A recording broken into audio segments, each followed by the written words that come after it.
குற்றாலத்துக்கு வந்து குளிக்க முடியலன்னா நீங்கள் இங்கே வாங்க. குற்றாலத்துலேருந்து கும்மாப்பட்டி இல்லை, இது கலவரட்டி சரியா. அங்கேருந்து குளிக்க ஈஸியாக வரலாம். ப்ரைவேட் ஃபால்ஸ் ஜீப்பில் தான் வரணும். 1500 பணம் கேட்பாங்க சரியா. குற்றாலத்தில் குளிக்கணும்னு நம்பி இங்கே வாங்க, நல்லா குளிக்கலாம் வாங்க. கொஞ்சம் ஏற கஷ்டமாக தான் இருக்கும். டெம்புள்ளவங்க மட்டும் வாங்க, வயசானாலும் வராதிங்க.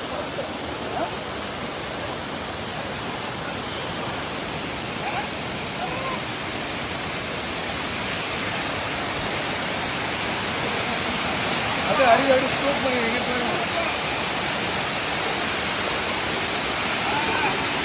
வலிக்குது.